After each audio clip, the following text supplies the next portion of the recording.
A gente falava, o carnaval passou, nós estamos já entrando no finalzinho de fevereiro, o último dia, amanhã já é 1º de março e estamos a poucos meses da eleição municipal de 2020, Paulo.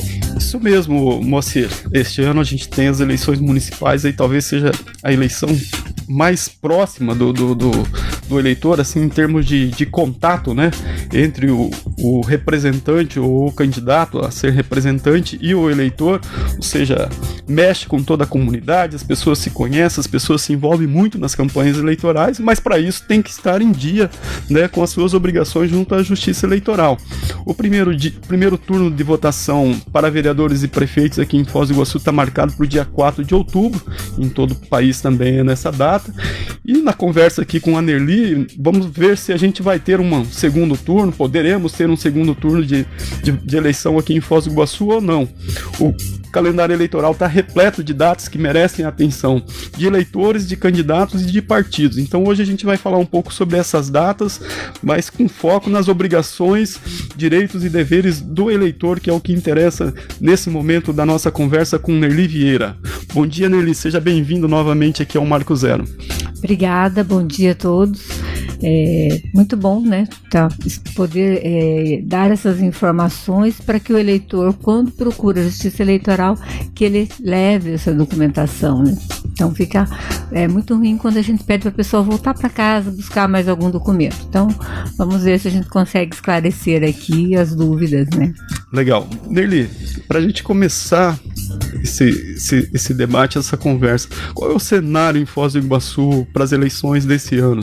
Nós temos quantas pessoas aptas ao voto na cidade? São quantos títulos cancelados e quantos títulos suspensos? Você consegue fazer uma radiografia desses números, assim, para a gente entender que universo estamos tratando? Nós temos hoje em 180 mil eleitores, né? Já está passando um pouquinho, acho que uns 182, por aí. E nós temos um número de títulos cancelados e de títulos suspensos. Eu não tenho exatamente aqui, mas não interessa para nós aqui o número, mas para que as pessoas que estejam nessa situação de cancelado ou suspenso saibam como é que elas vão poder arrumar essa situação, ficarem regulares e poderem votar nas eleições. O suspenso é uma coisa muito importante, são motivos de condenações criminais e também aquele conscrito, ele vai servir o exército e ficou suspenso naquele ano, ele não vota. E ele sai do exército o exército nos informa uma listagem de todos os suspensos para que a gente faça esse procedimento no cadastro e depois a listagem dos que já cumpriram. Mas às vezes esse eleitor ele já cumpriu o exército e ainda nós não recebemos essa informação e está próximo de uma eleição, vamos pensar, até o exército nos comunicar, já passou o período e tal, e aí essa pessoa não sabe. Ele vai no dia, bem tranquilo, votar e chega lá, não pode votar. Então, para nós, assim, é muito decepcionante, realmente, uma pessoa que poderia exercer o seu voto e ela não vota. Isso é muito comum e às vezes a pessoa se sente constrangida, né? Pois cheguei lá para votar, escolhi meu candidato e não posso. Então, os jovens que passaram por esse período militar, cumpriu. Então procura a Justiça Eleitoral para ver se sua situação está regular. Se a gente já recebeu essa informação de que ele cumpriu o período militar, que é bem tranquilo, ele só tem que levar esse documento, né? Ele tem essa certificado de reservista dele, e aí a gente faz essa baixa lá pelo período que ele tem, o período que ele entrou, o período que ele saiu. Então é bem tranquilo, então a gente pede isso. Nas outras situações, olha, eu tive algum problema com a justiça e eu fiquei suspenso nesse período, perdi meu direito de votar. Cumpriu, quando terminou de cumprir, a própria pessoa deve nos procurar. Hoje já existe uma informação entre os cadastros dos órgãos públicos, né? Nós recebemos essa informação por sistema. Quando a pessoa foi suspensa, para que a gente suspenda ela, e também quando ela cumpre. Mas como a justiça, ela tem uma demanda enorme, então às vezes ele já cumpriu, já faz mais de anos assim que ela cumpriu e não chegou para nós. Então o eleitor, obrigação dele ir atrás e ver e informar para nós duas coisas: que ele cumpriu a pena e que ele pagou a multa. Normalmente tem alguns dias multa. Então essas duas informações precisam chegar. Chegando, a gente já libera e ele fica regular. Nelly, bom dia primeiro. A minha dúvida é a seguinte, né? A pessoa tá com uma dúvida, não tem certeza se o título dela tá apto ou não, né? De repente ela faltou uma eleição, ou ela teve algum problema desses que você apontou. Como é que ela faz para consultar para saber se está apta ou não? Olha, é bem simples. Hoje é o mundo digital, né? Então, nós também estamos procurando colocar muito mais coisas no site para também diminuir a nossa demanda, que o nosso efetivo de funcionários é sempre menor do que a demanda que vem. Então, no site da Justiça Eleitoral, hoje o Google, você jogou Justiça Eleitoral, certidão de quitação eleitoral, já vem. Mas nós temos o site que é o TSE, Tribunal Superior Eleitoral, .jus.br, e a pessoa vai entrar lá, vai ter eleitor, eleições, serviços ao eleitor, até eleitor que está no exterior também, tem tudo lá. E ele vai digitar os dados dele, onde ele vai pedir uma certidão de quitação eleitoral. E digitando os dados dele, saindo essa certidão, ela tem um QR Code.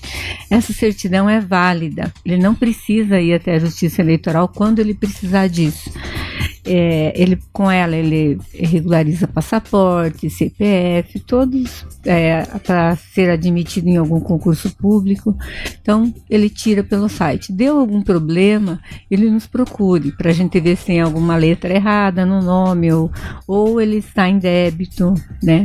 E quando ele consegue baixar a multa pelo site também. Só que às vezes ele não consegue fazer o cálculo dessa multa no site. Então a gente pede a multa no site, nos procure que a gente imprime o boleto para ele fazer o pagamento. Nerli, você falou do título suspenso, né? Daquelas condições de título cancelado. Quais são as incorrências aí? Qual que é a situação da pessoa que tem o título cancelado? Tá. Deixa eu só complementar essa do Alexandre aqui. Então, como hoje tem o mundo digital, nós ainda estamos imprimindo esse formulário do título, que a pessoa, no nosso caso, pode plastificar e guardar na sua carteira. Mas a pessoa pode baixar esse título no seu celular, que a gente chama de e-título, e ele é um documento válido, ele não precisa mais ter o papel. Então, conseguindo baixar o e-título, esse documento é válido. No dia da eleição, ela leva ele e mais a sua carteira de identidade. Então, da mesma forma que tem a CNH digital, que tem o registro do carro digital, isso, também tem o título... Todos os órgãos estão caminhando, né? Esse é o nosso cadastro, essa foto que nós fazemos também tem aí um convênio para que sejam reaproveitados pelos outros órgãos. Então, está caminhando o nosso documento único, né? A passos lentos, mas está caminhando. Agora, aqui, em relação ao eleitor cancelado, por que ele fica cancelado? O eleitor pensa, puxa, eu não justifiquei, eu não votei. Então, não votou mais de 3 eleições e também não justificou, o título é cancelado. Por isso que nós temos aí essas campanhas em ano não eleitoral de cancelamento de quem está inadimplente, que não votou. Então, aí, a partir do momento que ele, se ele deixar de votar 1, 2 eleições, basta que ele compareça lá, a gente imprime o boleto, paga no Banco do Brasil, isso é bom bem deixar claro, que é um banco federal, não cobra nenhuma taxa por isso, serviço, e a multa é um valor pequeno, R$ 3,51, paga, volta, a gente dá baixa, ele fica regular. Passou de 3 e que ele tem esse título cancelado, aí para ele regularizar de novo, ele precisa comprovar endereço de novo. Então a gente entende que o eleitor que deixou de cancelar, não votou, às vezes nem está mais no local. Então ele tem esse ônus a mais de comprovar seu endereço. E eu gostaria de colocar sobre esse endereço aqui, como que o eleitor comprova que ele mora em Foz do Iguaçu, que ele tem algum compromisso com a cidade de Foz do Iguaçu, né? Então, ele pode ser um comprovante de residência, pode ser um comprovante de estudo, pode ser um comprovante de um imóvel, né? Então, que ele tenha algum compromisso com a cidade, né? Então, às vezes o eleitor, aqui bem nessa fronteira, ele mora em Cidade de Leste e ele quer manter seu título aqui. Não tem nenhum problema se ele é aquele eleitor que trabalha lá e mora aqui, ou ao contrário, né? Ou estuda aqui. Então, ele tem um vínculo com o município, esse é o nosso entendimento. Agora, se ele foi morar num outro país, seja qual for, e ele estuda, trabalha, não tem nenhum vínculo mais com o município, aí não tem razão para ele manter o título aqui na cidade. Mas é importante que ele mantenha sua situação regular onde ele estiver. Então, ele pode transferir para as embaixadas e para os consulados, nesse tempo que ele mora lá, ficar regular, ter o seu CPF, porque o CPF é vinculado ao título, né? Primeiro vem a identidade, depois o título, depois o CPF. Então, tem essa cadeia. Então, aí quando ele normalmente mora lá no Paraguai, esquece da vida, vem para cá, aí quer fazer, aí ele trava tudo, porque daí ele não tem CPF, não pode colocar uma luz, uma água, alguma coisa no seu nome, e aí não tem como comprovar endereço. Então, nesse caso, a penalidade, então, é só a multa dessa pessoa que deixou de comparecer em 3 eleições, ou tem alguma outra penalidade? A multa. Somente a multa. E a multa é um valor irrisório, né? É R$ 3,51 por eleição. 2 turnos são 2 eleições. Mas ele precisa pegar o boleto lá conosco, vai até o Banco do Brasil, faz o pagamento e retorna. Então, nós temos 2 atendimentos e ele tem esse transtorno. Deixa eu acrescentar aqui, é muito importante quando o eleitor deixa tudo em dia, que fica muito mais fácil para ele. E hoje, com esse mundo digital, veja, ele está no município, ele vota.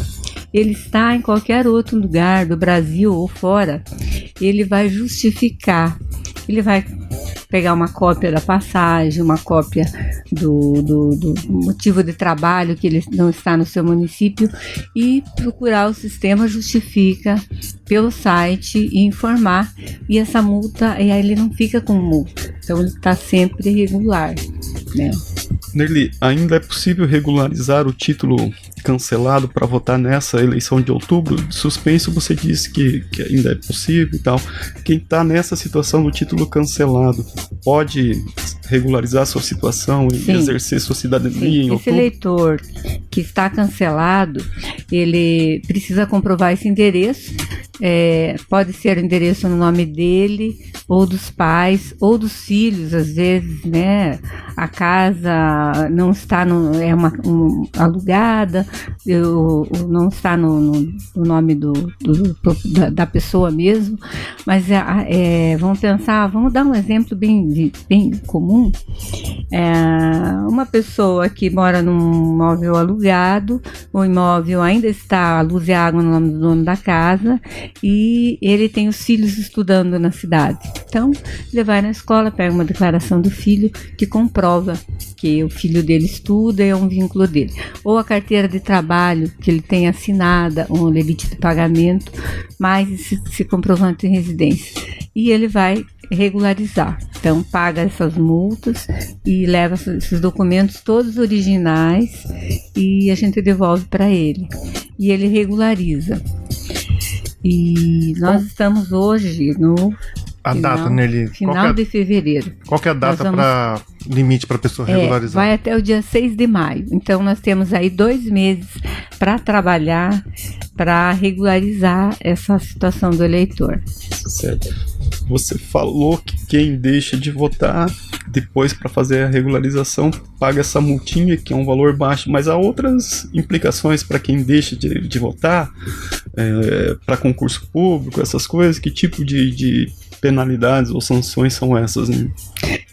O eleitor precisa comprovar sua quitação eleitoral e também é muito comum eles pedirem a certidão de antecedentes criminais eleitorais, né?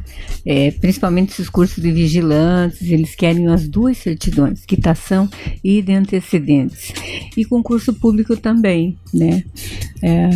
Então, às vezes a pessoa deixa e às vezes precisa isso de imediato, assim, é bem comum para nós atendermos o eleitor ou tem uma viagem marcada e não consegue regularizar o passaporte por uma simples certidão de quitação. E como eu expliquei aqui, é tão fácil deixar, né, a documentação em dia.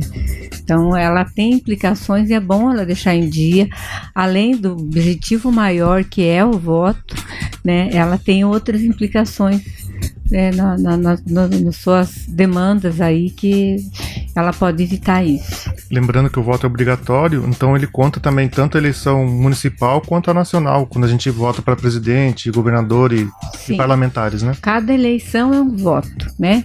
Então, a eleição municipal e eleição nacional, nós tivemos uma vez aqui o referendo também, era uma eleição, teve muita gente que não votou e ficou a multa lá. O processo é o mesmo, né? Ô Nerli, com os dados de eleitores que a gente tem hoje, com esse trabalho agora que está sendo feito para atualização dos cadastros, para regularização dos títulos eleitorais, você acha que pode haver segundo turno para as eleições municipais de Foz do Iguaçu? Segundo turno exige 200 mil eleitores aptos, né? Isso. Então, 182 mil eleitores, alguns cancelados que podem regularizar, vamos pensar aqui que sejam uns 4 mil aí, mais cancelados que possam regularizar, mas os que venham a transferidos também, temos recebido muitos transferidos, e o jovem, né, também a partir dos 16 já pode fazer o título. Então, deixar bem claro que quem fizer 16 anos até o dia da eleição, 4 de outubro, já pode procurar e fazer o seu título também. Vamos pensar bem positivo, né, que nesses 2 meses de trabalho, a gente chega nos 190, né. O que tem acontecido? Eu acho muito difícil chegar nos 200, né? Até porque nosso número de eleitorado em relação à população de Foz, ele está numa média normal, não está fora, né? Então pode ter população, mas que não está ainda apta para votar. Agora, a cada eleição, cada ano nós temos uma média de 5 mil títulos aqui no município de Foz. E aí, quando chega no ano seguinte, que não é ano eleitoral, a gente faz uma depuração no cadastro para ver quem que votou e quem que não votou. Então, vem aquela listagem de quem não votou nas 3 últimas eleições e não justificou também para fazer o cancelamento. Então, a gente tem cancelamento de mais de 3 mil títulos, já teve período que a gente cancelou 4 mil títulos. Então, em razão disso, a gente ganha 5 mil, aí vem o cancelamento, 2, 3 mil títulos, então essa média que ele acaba crescendo uns 3 mil títulos por ano. Então, para chegar nos 200 mil, mais 20 mil, então... Umas 10 eleições. Vão muitas eleições ainda. Teria que ter um crescimento bem maior da população e também uma participação maior do primeiro eleitor, né? Uma participação maior. Nerli, tem uma pergunta aqui da Luciana Lourenço, nossa ouvinte. Ela pergunta o seguinte: pendências judiciais não resolvidas podem acarretar em bloqueio de título? Pendências judiciais depois que saiu a condenação. Depois que saiu a condenação que chega para nós. Enquanto não saiu a condenação, não chegou para nós não lançamos no cadastro. E mesmo quando a pessoa chega e fala, mas para nós não fazemos nada enquanto não teve a condenação. Então tá respondida a pergunta da nossa ouvinte ali, Luciana Lourenço. Temos uma próxima aqui que eu queria falar um pouco sobre a questão do mesário voluntário, né? Quais são as contribuições e vantagens da pessoa que pode trabalhar de mesário voluntário? Eu posso só responder mais uma antes dessa, que é em relação ao que eu estava falando anteriormente. Mais importante do que nós termos 200 mil títulos, eu considero que é o eleitor participar. Então, não adianta nós termos 182 mil eleitores e nós termos uma média de 10 a 20% que não vota na eleição, né? Então, as duas coisas são importantes, né? São abstenções. Termos mais formas de participar, ter o primeiro turno, depois ter o segundo, mas também, principalmente, a participação do eleitor. Que esses 182 mil escolham seus candidatos e participem, né? Então, é muito grande o número de eleitores que não vota, mudaria o resultado da eleição. Então é importante que o eleitor valorize seu voto. Nós temos estatísticas aqui de municípios que mudou a eleição por um voto, foi para outro candidato. Então, depois eu vou falar mais para frente da campanha da segurança do voto, para o eleitor valorizar mesmo esse voto, que é obrigatório, mas ele é muito mais um direito. Sim, além das abstenções, a gente tem votos brancos e nulos também, né? Chega uma soma aí bastante considerável, né? Não vai para lugar nenhum, porque a eleição é contabilizada com os votos válidos. Então, dos 182 mil eleitores, se 180 mil quiser votar branco e nulo, os 2 mil que votarem vão decidir quem serão os candidatos. Sobre o mesário voluntário que o Alexandre te perguntou, quais são as contribuições e vantagens aí dessa... A maior contribuição que o mesário dá é ele participar ali daquele ambiente e ele verificar e cuidar para que fique tudo certo. Vão ter eleitores, vão ter fiscais de partido e ele está cuidando que ali não tem ninguém pedindo voto naquele dia, cada um já deve ter escolhido. Então essa transparência do processo eleitoral, essa é a maior contribuição do mesário. E ele tem vantagens, porque ele trabalha o domingo inteiro, das 7 da manhã até as 5 da tarde, então são 10 horas. Por essas 10 horas, ele tem direito a 2 dias de folga, ele pode levar essa declaração no trabalho dele. E bem justo, né? Porque ele trabalhou um domingo inteiro. E ele também, se ele é estudante universitário, ele pode levar essa declaração para a coordenação do curso. Nós fizemos aí a cada eleição esse convênio com as universidades e as faculdades aqui de Foz, e ele ganha, dessas 10 horas, ele ganha 20 horas extracurriculares. Então já teve aluno que conseguiu 4 eleições, 80 horas. Então isso é bem interessante para o universitário. Temos aqui uma opinião da ouvinte, né? Não cabe aqui na entrevista, mas a opinião da ouvinte a gente tem que repercutir, que a falta de interesse do povo em não votar talvez seja a decepção com os políticos, né? Então, só para pontuar a opinião da Ana dos Santos da Silva, que está conosco na live, Paulo. Legal. Ô Nerli, reforça pra gente aqui, qual é o período de atualizações e transferências de cadastro?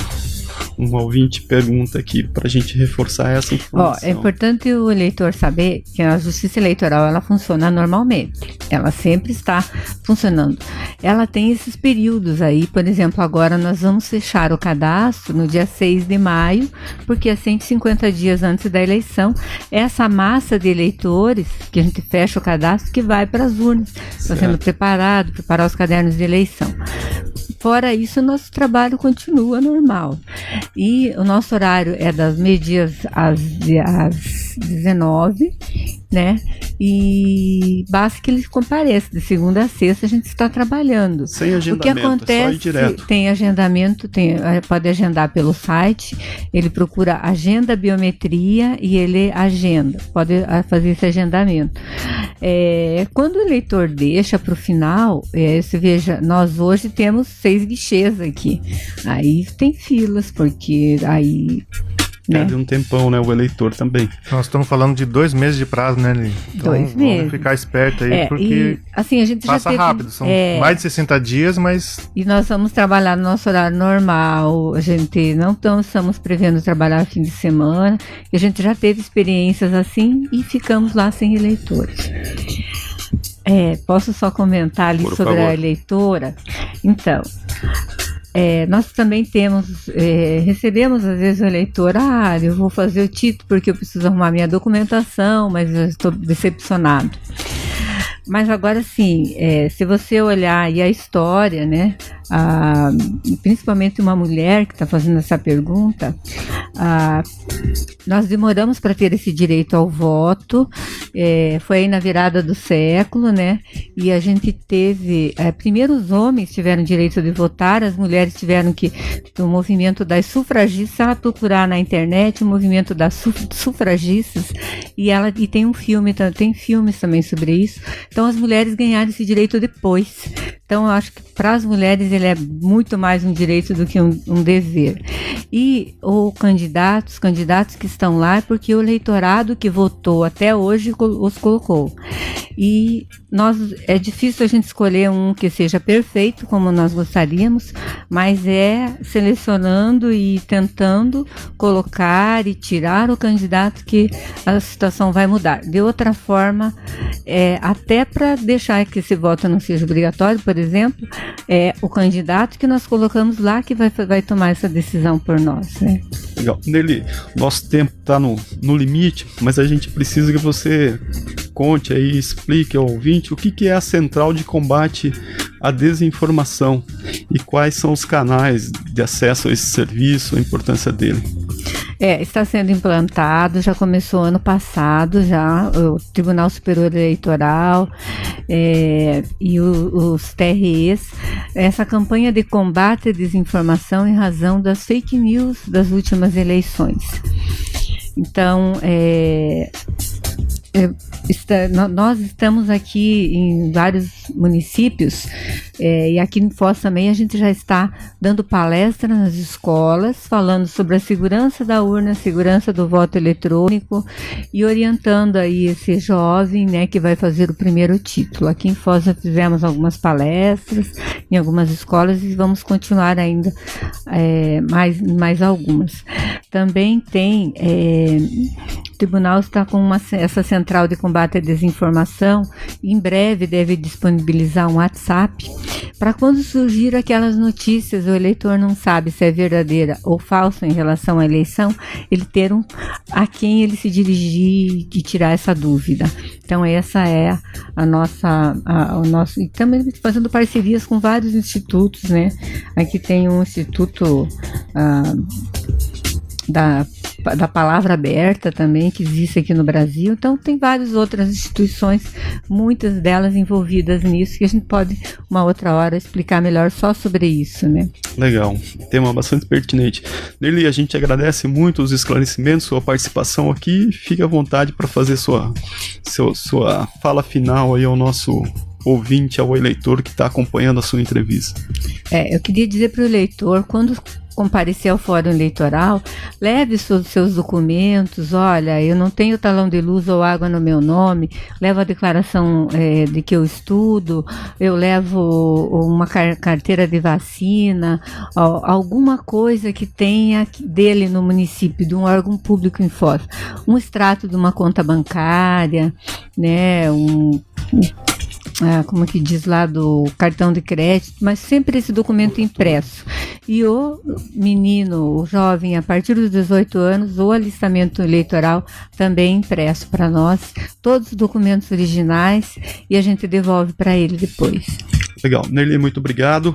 Ô Moacir, você sabe que o calendário eleitoral tem uma agenda já definida pela Justiça Eleitoral previamente, então a gente separou aqui 3 datas importantes para ressaltar para o nosso ouvinte, que são principalmente a partir das convenções partidárias, né, que são aqueles encontros que os partidos políticos fazem para a escolha de seus candidatos. Então esse período de convenções vai ser este ano de 20 de julho a 5 de agosto. É esse o prazo que os partidos políticos terão para indicar seus candidatos e aí também definir suas estratégias eleitorais eleitorais em relação a composições com outros partidos, etc. e tal. No dia 16 de agosto, passa a ser permitida a propaganda eleitoral. Então, a partir desse momento, inclusive na internet, começa aí a busca pelo voto, a partir do dia 16 de agosto. Antes não é possível, é crime eleitoral. Então, só a partir desse momento que os candidatos aí podem partir aí para o corpo a corpo, para as conversas com o eleitor e também os comícios que poderão acontecer até o dia 1º de outubro. O horário eleitoral gratuito no rádio e na televisão passa a ser veiculado a partir do dia 28 de agosto até 1º de outubro. Então, esse período a gente vai ter aquela entrada aí dos candidatos dentro da grade das programações de televisão e rádio para a exposição das candidaturas e propostas eleitorais. Reforçando então que o primeiro turno da votação para vereadores e prefeitos acontecerá no dia 4 de outubro, provavelmente em Foz do Iguaçu, como a Nerli trouxe para nós a partir da sua experiência, olhando os dados de eleitores que nós temos em Foz do Iguaçu, saberemos quem será o prefeito de Foz do Iguaçu ainda no dia 4 de outubro e também quem serão os vereadores que terão aí o papel de fiscalizar e apresentar propostas para a melhoria da nossa cidade, Moacir. Exatamente. É importante, então, que o eleitor compareça, coloque a sua situação eleitoral em dia para que possa exercer esse direito tão lutado, tão sonhado, que é o direito ao voto. Marco Zero, onde tudo começa.